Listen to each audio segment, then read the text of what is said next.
안녕하세요. 축복누린교회 아침 큐티 시간입니다.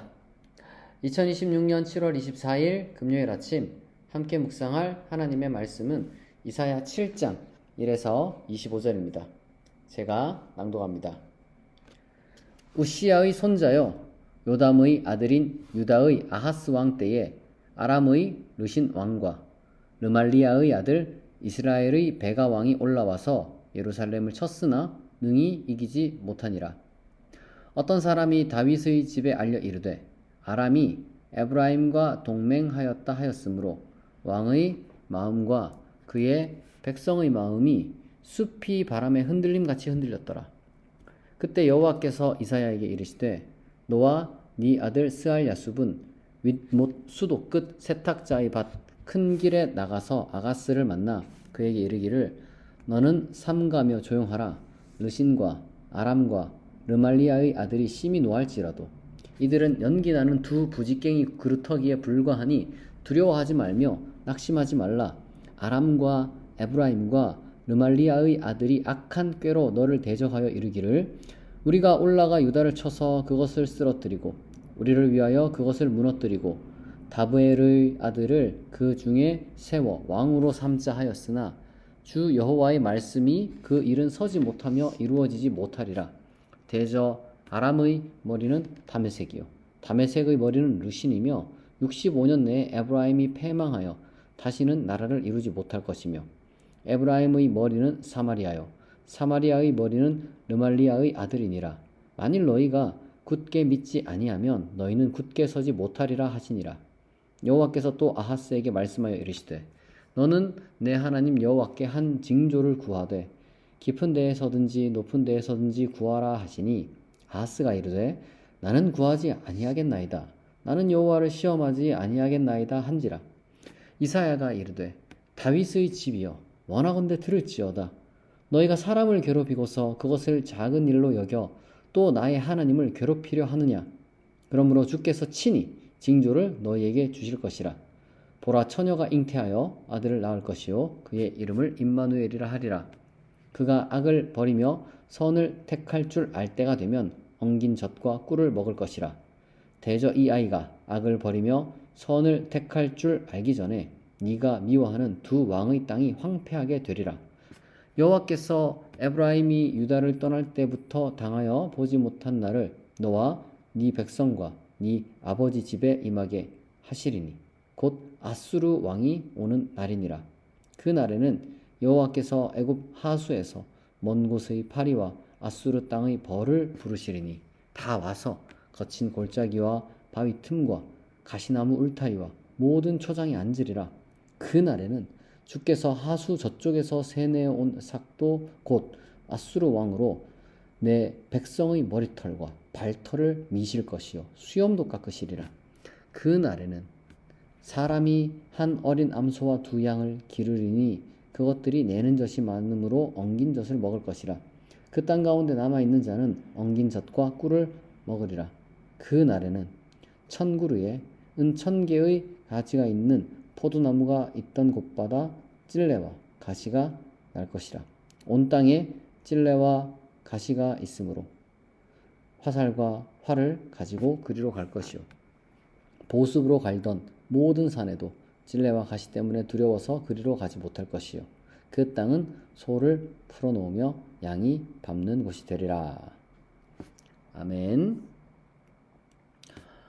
이 오늘 본문은 굉장히 좀 복잡한 정치적 상황을 이제 배경으로 하고 있습니다. 뭐 간단하게 말하자면 이 유다의 이 국가적인 어떤 위기 앞에서 이제 흔들리는 왕이 있고 이제 그 가운데 하나님을 신뢰해야만 하는 그것이 얼마나 중요한지를 다루고 있다. 이렇게 이제 말씀드릴 수 있을 것 같아요. 조금 구체적으로 이제 역사적 배경을 간단하게 말씀을 좀 드려보도록 하겠습니다. 여기 보니까 이제 등장하는 인물이 아하스 왕이라고 합니다. 아하스 왕. 그러니까 이사야가 우시야 왕이 죽던 해에 이제 소명을 받았잖아요. 아하스는 누구냐? 아하스는 이 우시야 왕의 손자입니다. 이제 우시야 시대의 이제 강성함이 이제 갈수록 이제 약화되고 있는 이제 상황에서 이 신흥 제국인 이 아시리아가 세력을 막 이렇게 이제 확장 하던 때였는데, 이때 이제 그 주변 지역들과 어떤 주변 그 작은 어떤 국가들은 이제 위기감을 느낄 수밖에 없겠죠. 그래서 이 북이스라엘과 이제 아람이 이제 소위 말해서 반아스리아 이제 동맹을 맺고 이 남유다의 그 아하스에게 동참을 요구했는데, 이제 아하스가 거절하거든요. 그래서 그러면은 이제 이 북이스라엘과 이제 아람이 일단은 유다를 쳐서 이 왕부터 지금 쫓아내야 되겠다. 이렇게 이제 지금 상황이 이제 급박하게 흘러가고 있는 겁니다. 그러니까 이 과정 중에 이제 이 1절에서 9절을 보게 되면 이 위기 상황에서 나타나는 인간의 어떤 그 불안한 심리와 이것을 이제 좀 극복하는 그 이제 신앙에 대해서 이제 하나님의 말씀에 대해서 이제 들려주시는데요.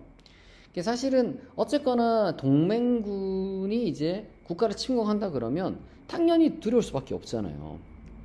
아하스 왕과 백성들은 이 성경을 보니까 정말 이 숲이 바람에 흔들리듯 그런 이 공포에 빠져버린 거죠. 그런데 여러분들에게 이제 말씀드리고 싶고 또 우리가 이제 이야기를 반드시 이제 해야 되는 것이 뭐냐? 사람이라는 게 무언가 갑작스럽게 위기를 마주하잖아요. 그러면은 이 상황을 실제보다 더 과장해서 받아들이는 경향이 있어요. 왜냐하면 내가 예상하지 못했기 때문에 좀 당황스럽고, 그리고 내가 준비가 안 되었다고 생각하기 때문에 두렵기도 하고 불안하기도 하고, 어쨌든 그런 이제 인간의 정서와 심리가 막 이제 흔들리게 되면은 이 상황을 자꾸 과장해서 봅니다. 마치 우리가 뭔가 이 환각을 보는 것 같은 거죠. 우리가 어두운 캄캄한 밤에 이렇게 숲을 걸어가다 보면 이 나무 같은 것들이 무슨 귀신 형상처럼 보이곤 하잖아요. 내가 이제 공포심에 사로잡혀 있으면 그냥 별것 아닌 나무인데도 불구하고 그게 그렇게 무섭게 느껴지는 거랑 똑같은 거죠.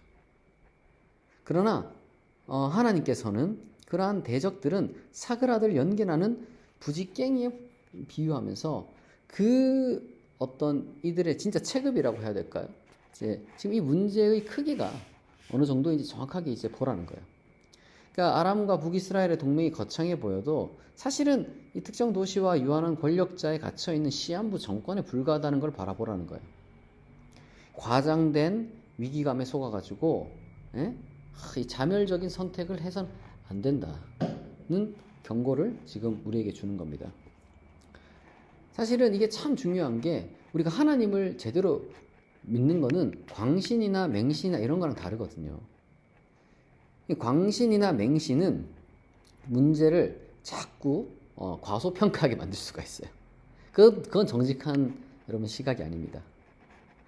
그러나 또 동시에 하나님에 대한 신앙이 없다면은 많은 경우 이 불안과 공포에 사로잡혀가지고 문제를 또 과대평가하게 만들어요. 그러나 만약 우리가 참되신 하나님을 정확하게 우리가 믿잖아요. 그러면은 하나님께서 우리에게 베푸시는 가장 크신 은혜 중에 하나가 이 현실을 있는 그대로 바라보는 이제 평안을 주시고, 그리고 이 문제를 풀어갈 수 있는 지혜를 주신다는 거예요.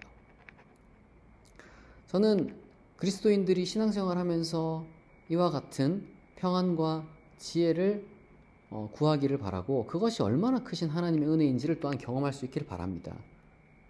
우리가 바로 그러한 이 하나님의 선물의 주인공들이 되기를 바라요. 9절에 보니까 굳게 믿지 않으면 굳게 서지 못한다 이렇게 얘기하잖아요.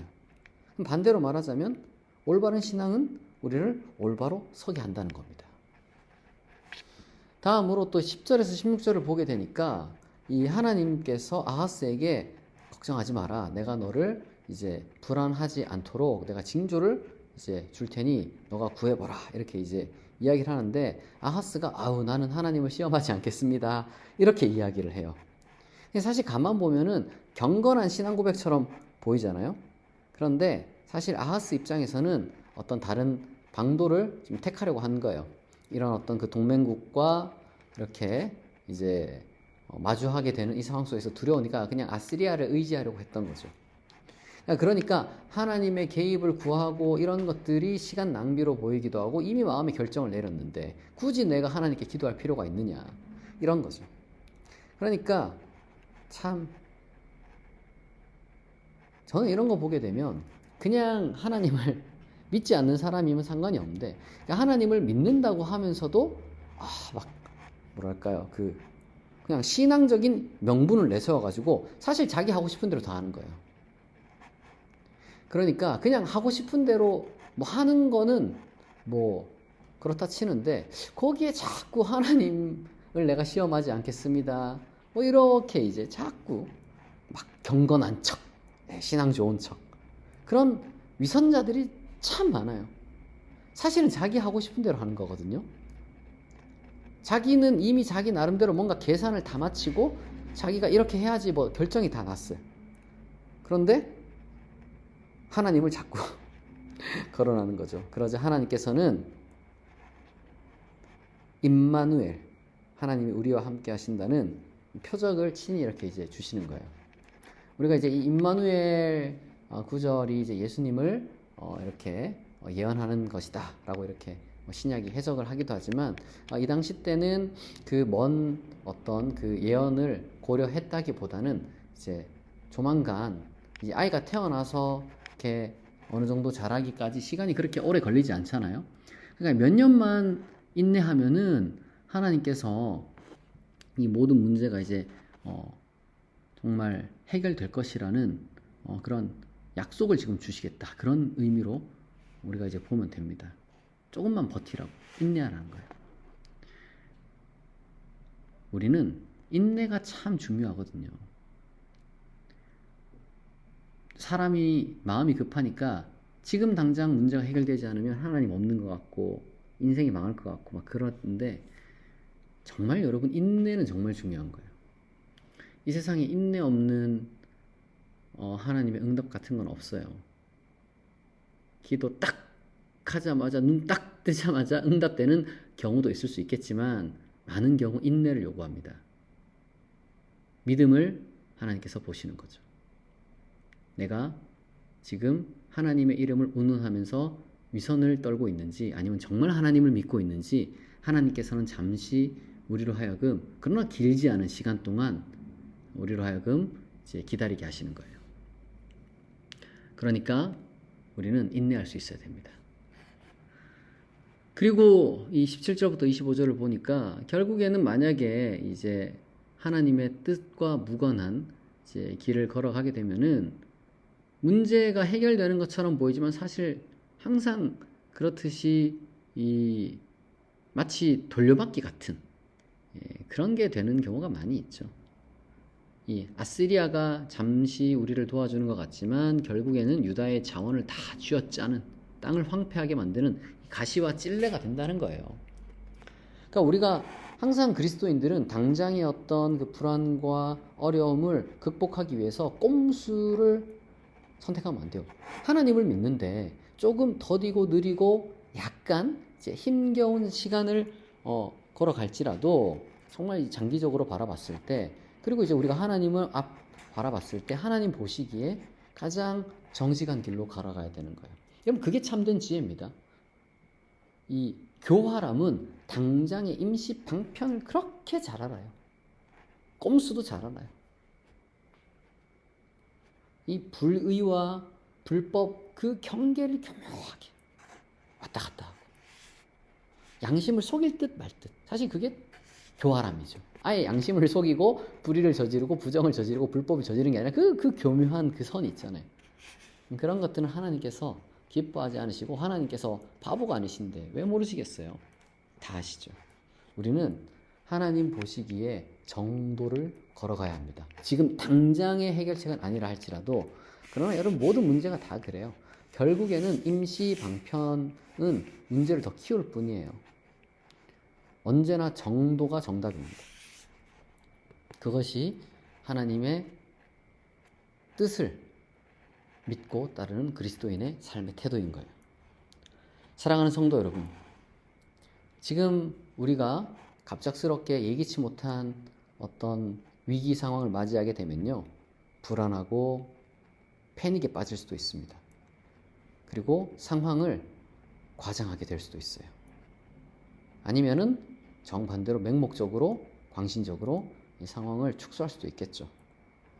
중요한 것은 하나님께서 주시는 평안과 지혜는 우리로 하여금 현실 도피하게 하는 것이 아니라 현실을 있는 그대로 바라보게 하고, 그리고 또한 그것들을 마주할 수 있는 힘을 갖게 한다는 겁니다. 또한 우리가 살아가는 동안 신앙을 가진 사람으로서는 이제 신앙을 명분으로 해가지고 이제 하나님을 속이려고 해서도 안 되고 스스로를 속이려도 해서 안 됩니다. 사람들은 속을지 몰라요. 아, 저 사람 참 경건하다. 저 사람 참 속이 깊다. 저 사람 참 정말 이 하나님 뜻대로 살려고 노력한다.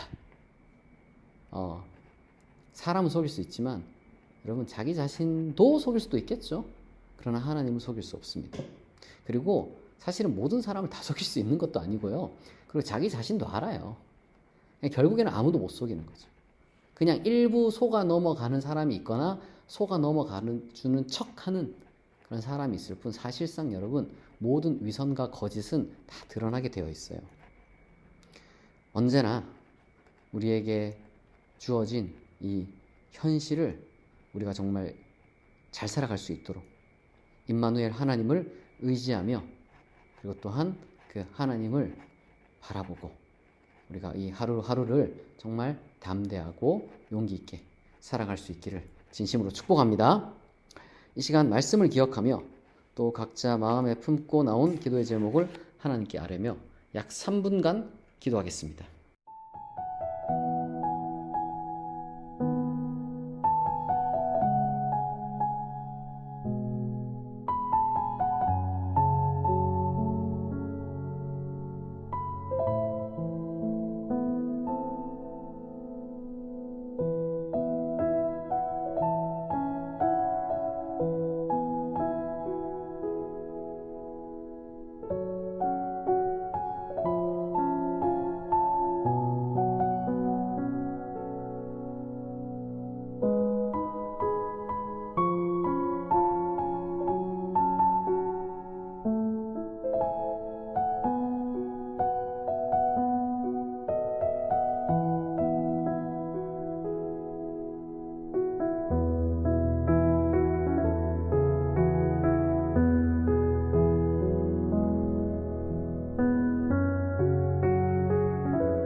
자비하신 하나님 아버지,